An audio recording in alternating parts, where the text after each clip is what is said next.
Marcus Aurelius ruled the most powerful empire in history, yet every morning he woke up and wrote about his struggles, his fears, and his commitment to becoming a better man.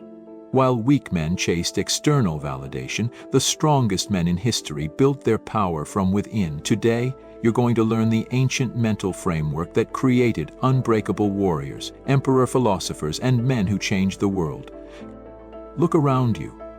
Modern men are softer, more anxious, and more easily broken than any generation before them. They crumble under pressure that ancient men considered routine. They seek comfort while their ancestors sought strength. They complain about problems their forefathers would have solved in silence. But there's a reason why Stoic philosophy has survived over 2,000 years. It works. It's not theory. It's a battle-tested system for mental dominance that was forged in the arena of life and death. The Stoics weren't philosophers sitting in ivory towers. They were generals, emperors, and warriors who faced the ultimate tests of character. And today, you're going to learn their secrets. The first pillar of Stoic strength is the discipline of perception. Listen carefully, because this will change how you see every challenge in your life. Epictetus, who was born a slave and became one of history's greatest teachers, said, "It's not what happens to you, but how you react to it that matters." But here's what most people miss. This isn't about positive thinking or pretending everything is fine. This is about mental warfare. It's about controlling the battlefield of your mind before your enemies even know there's a war. When you lose your job, weak men see failure. Stoic men see opportunity and freedom. When you face rejection, weak men see humiliation. Stoic men see valuable data and a chance to improve. When you encounter conflict, weak men see problems. Stoic men see tests of character. The Stoics had a powerful exercise called the view from above. Picture yourself rising above your current situation, higher and higher, until you can see your entire city, your country, the whole earth.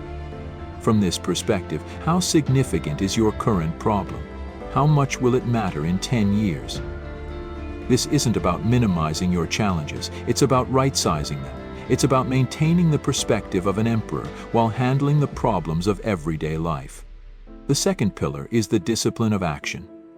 Here's where Stoicism separates the men from the boys. Modern society has created a generation of overthinkers and underdoers, men who analyze every decision to death, men who wait for perfect conditions that never come, men who mistake motion for progress and busyness for productivity. The Stoics understood something profound. You are not your thoughts, you are your actions. Marcus Aurelius didn't just think about being a good emperor, he got up every day and ruled justly. Seneca didn't just contemplate wealth and ethics, he built businesses and gave away fortunes. These men understood that philosophy without action is just intellectual masturbation. The Stoic approach to action follows 3 principles. First, focus only on what you can control. Stop wasting energy on other people's opinions, market conditions, or past mistakes. Channel every ounce of your power into your effort, your attitude, and your choices. Second, act with virtue as your guide. Every decision should be filtered through 4 questions. Is this just? Is this courageous? Is this wise? Does this show self-discipline? If the answer is no, don't do it. Period. Third, accept the outcome with indifference. You control your effort, not your results. Pour everything into the process, then let go of attachment to outcomes. This is how you become unbreakable when your peace of mind doesn't depend on external circumstances. The third and most powerful pillar is the discipline of will. This is where ordinary men become legends. Every day, life will test your will. It will throw pain, loss, betrayal, and failure at you. The question isn't whether these tests will come. The question is whether you'll pass them. The Stoics practiced something called premeditatio maliorum, the premeditation of evils. But this wasn't pessimism. This was mental preparation for war. Every morning, spend 5 minutes imagining losing everything you have. Your wealth, your health, your relationships. Feel that fear, then ask yourself, if this happened, how would I respond? What would I do next? How would I rebuild? This isn't about attracting negativity. This is about building mental muscle. When you've already faced your worst fears in your mind, reality can never break you. Seneca said, "Every new beginning comes from some other beginning's end." The Stoic man doesn't just survive endings, he transforms them into beginnings. But here's the secret most people never learn. True strength isn't about never falling. It's about your speed of recovery. It's about getting up faster than life can knock you down. The discipline of will teaches you to see every setback as a setup for a comeback, every failure as tuition paid to the university of life, every rejection as redirection towards something better. Now here's how you start building your Stoic practice today. Because knowledge without application is worthless. First, start your morning with reflection.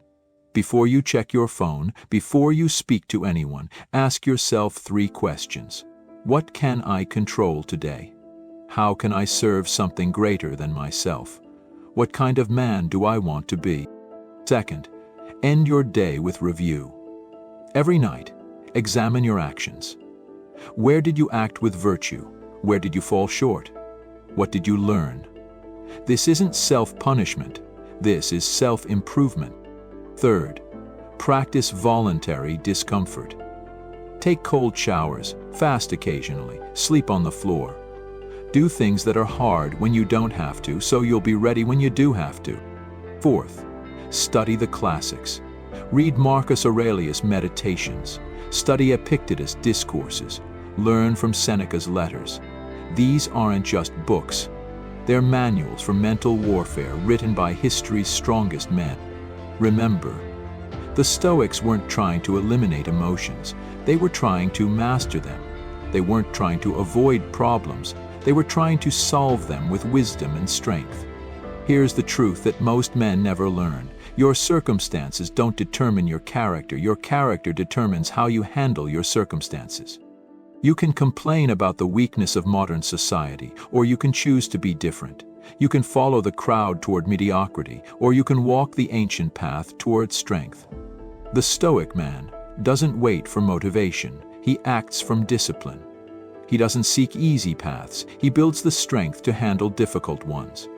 He doesn't blame others for his problems. He takes responsibility for his solutions.